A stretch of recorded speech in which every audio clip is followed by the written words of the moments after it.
Hey guys, I'm Lee from Lee Likes Music, the place to share, explore, and learn about rock music from Bandcamp. And in today's video, we're going to take a look at Fleet Foxes' newest album, which is called Crack Up. So that's coming up. So as I've done in my past few videos, I want to introduce you guys to the band and the background story of the band. Some of you guys probably haven't heard about Fleet Foxes, or maybe you're interested in learning a little bit more about them. So here comes a bit of their background story. So the early days of what was to become Fleet Foxes started when Sky Skjelset and Robin Pecknold started to play music together.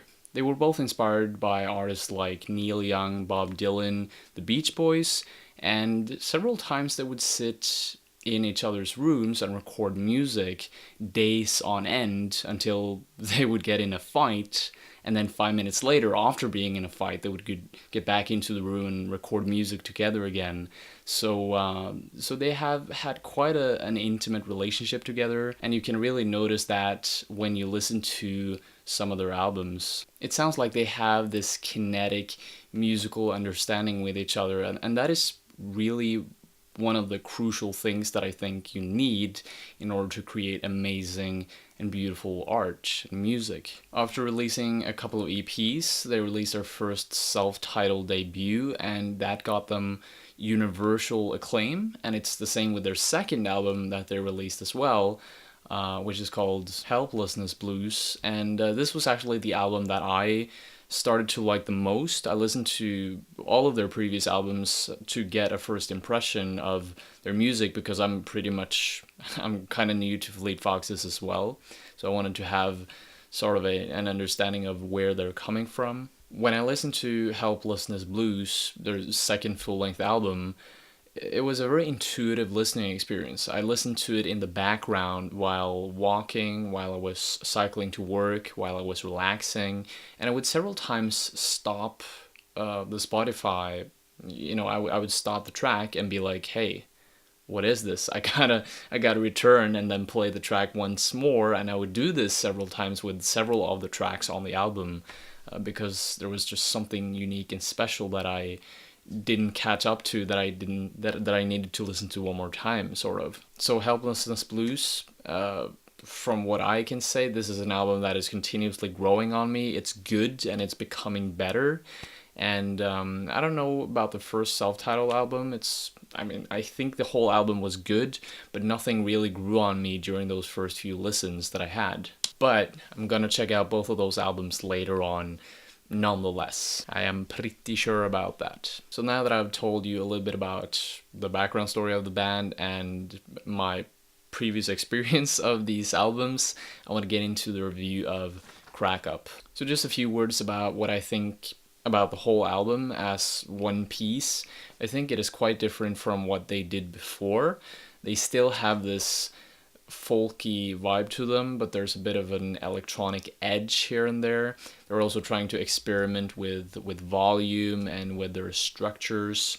The song structures are a little bit weird. Sometimes they're a bit off-cutting almost. They're a bit surprising, and that is something you can definitely hear on the first track that's coming up on the album, which is called I Am All That I Need. Arroyo. I'm putting a bit of a Spanish accent here for some weird reason. This is a very scattershot song. It's hard-hitting, it's rough, it's discordant at times. One thing that I noticed a lot, especially with this song, is that they cut down on the harmonies. So the vocal harmonies that was just blooming and flourishing in their previous albums is not...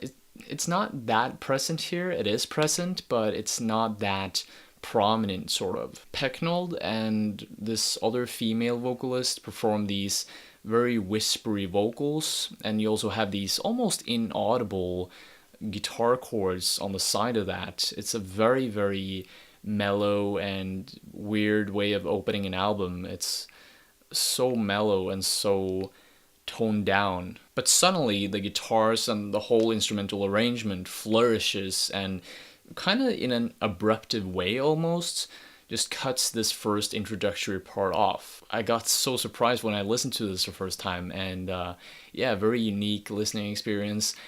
a bit abrupt, a bit too contrasting in a way, I feel.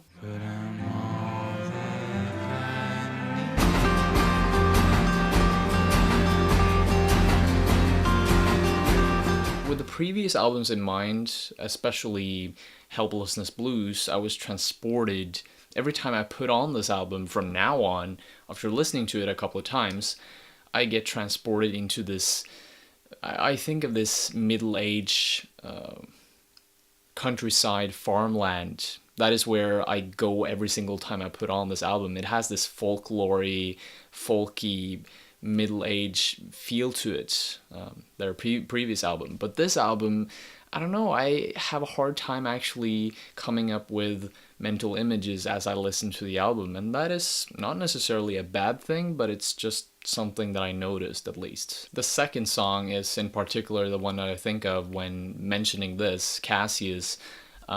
The melody here is quite lilty and drifty in a way. You never know where it's going. It has sort of the same style that they went for on their previous albums, but near the last minute it takes on this almost glitchy and discordant sound that is quite of a contrast, and I think I like it a bit, what they're doing. It's nice to see that the band is kind of stretching their muscles and trying to expand and further develop their sound, but wife, a son, a son, a son and a daughter.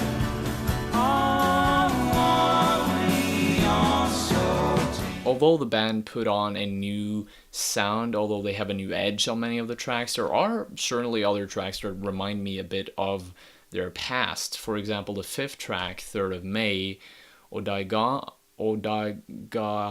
I'm sorry if I'm pronouncing it wrong here.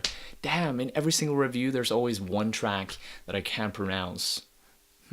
Anyways, this song is a bit similar to what they did before. It feels like it has more of a directional focus. The piano, the guitar, the bass, they all hit at the same point. It's a very rhythmically oriented song. It feels like you're getting into a very hypnotized, trancey groove almost on the song. It just goes on and on and on. My absolute favorite track from this album must be the 7th one, which is called Merkstapa. This is the most outstanding track on the whole record. It's so beautifully crafted.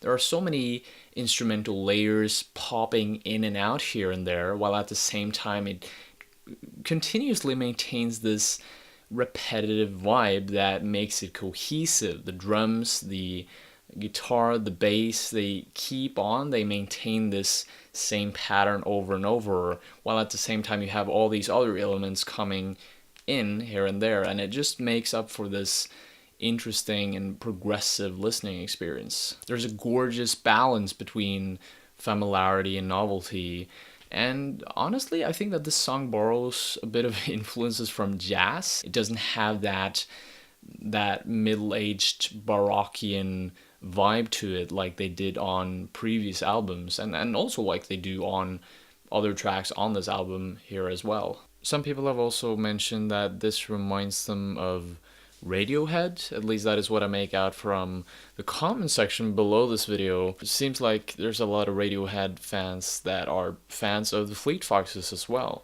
which is great because both of these bands are amazing, especially Radiohead in my point of view. If You Need to Keep Time on Me is the 6th track, and this was also one that I find to be a bit more charming and outstanding compared to the other ones.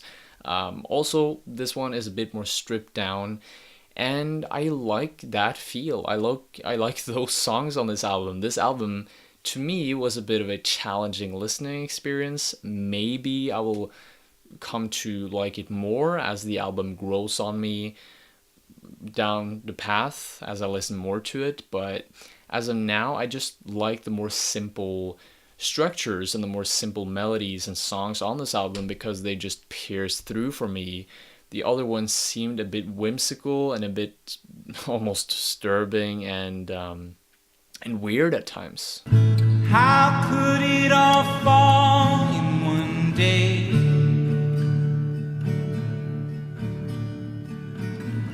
If You Need to Keep Time on Me is a track that is very calm, it's down to earth, but at the same time it's so surprising because it has this novel characteristic where it has these very contrasting moods and it just clashes these moods. Imagine a painter, for example, someone painting a picture and someone just clashing contrasting colors upon the board, upon the canvas. You know, you have some blue here, you have some yellow here, and you just, blah, it splashes all over, and that is what this song feels like to me. So yeah, there are tracks that are very challenging, there are tracks that are more soft, more gentle, and easier to take in, but then again you also have tracks that I just don't understand what they're trying to communicate through their music at all. On Another Ocean, January June is the 8th track, and it has definitely a sense of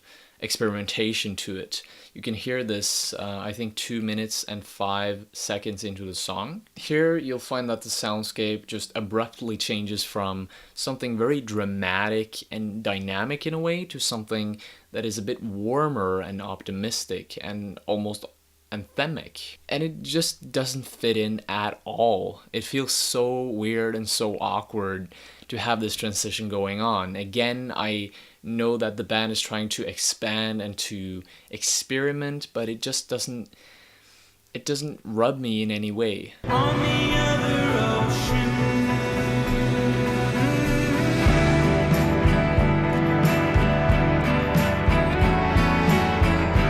I would love to mention a lot more about this album. I would love to go into the lyrics. I would love to talk more about the instruments that these guys use, because there's a lot of different instruments here, which is quite interesting. That is something that they've always kind of had as a characteristic about their musical approach. They've always wanted to take on different instruments and give each and every single song a unique identity, and that is absolutely something that they nailed with this record as well. But although each and every song has an identity, it doesn't really mean that it is a good identity, an identity that resonates with you, at least not in my case. Again, I would love to go even deeper into this album, but I simply don't have the time. It didn't really interest me to look into the lyrics at this point, but I know that Pecknold had some political standpoints, some political views that he wanted to bake into this album, and some people like that. Some people find it a bit superficial. There are many points in this album where the band just takes a lot of instrumental and structural risks, and in some ways, in some of the few songs that I mentioned, it pays off, but most of the time in this album it didn't do the work for me. I'm gonna give this album a 6 out of 10. Maybe it will grow on me more in the future, because I absolutely need to listen more to this, but this is at least my feel for it, my thoughts about it after listening to it for 2 or 3 times. All right? So I hope you like this review. I hope this made your listening experience a little bit more meaningful. If you like to share, explore, and learn more about rock music from Bandcamp, then I highly suggest you click the red subscribe button below. Make sure to hit that bell icon beside the subscribe button, because in that way you'll always get notified when I upload new videos to this beautiful place. Thank you so much for watching. Take care. Hope to see you later. Bye.